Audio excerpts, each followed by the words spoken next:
Madagay pada guri gurra burada Gabron fata na basha bulcha buziniati Kayo tala dilla sedan kayamte Bililigi bi zawdi dudara wate Akkata poti gara kakkago banadate kabatani lola lapsani Harma mura anole harma murani Jirani kholasani harkairra jirani Garsa meeshalola naftanyonni gaafa singilizirra harkatani akkasiin jabsani Qacii jaalamni tiyya Oromoo ta'uu isaaniitiif hidhumani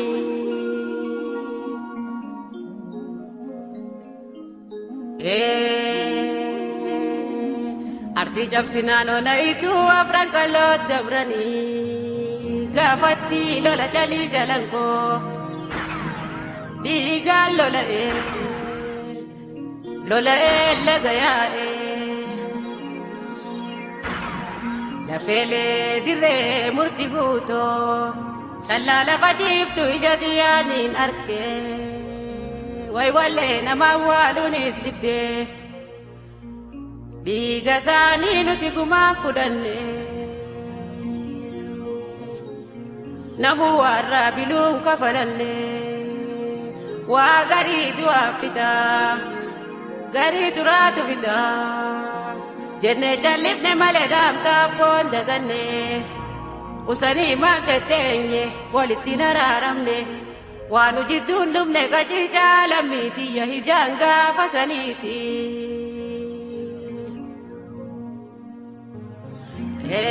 Lola walloo raayya daawwee saboo keessatti Walloo wallagga horroo guduruu keessatti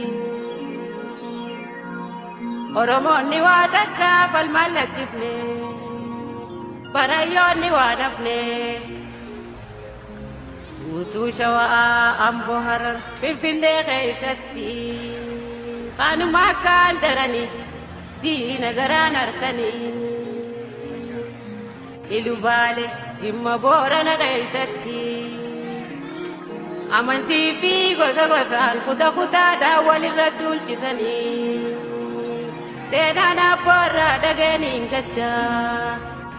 Eegaa kunoo hammeenya nu dhaalchisanii Hayila Sillaaseeleen daalmaya mililikirraa argate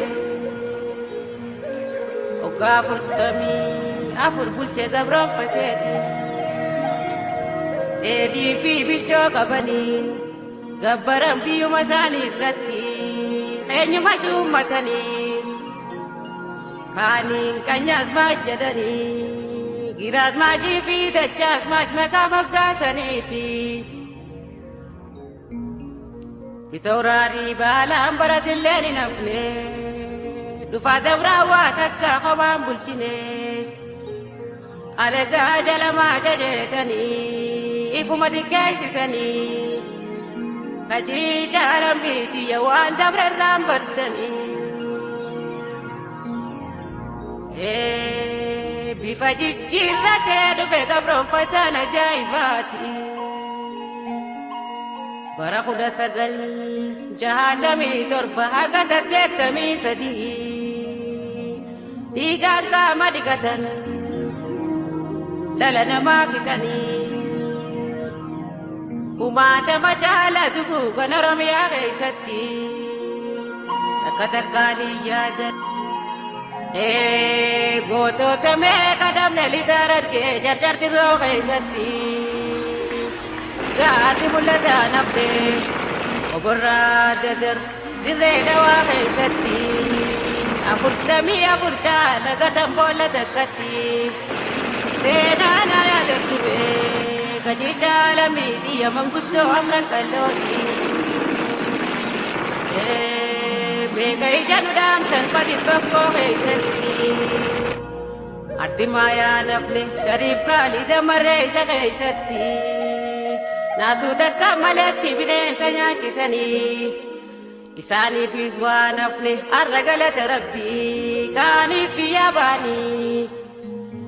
جنان ساني كجيجا لميتي يا منيدا أجرني ترباتمي تربة برنو قداتي أما تولي قافتي قام نجرينياتي لانجي كرتا وترمقالا خيستي هذا أبا يا مني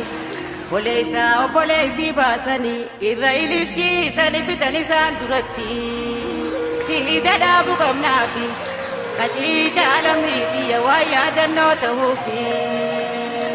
قال قدون ليسني ما كان لكيسني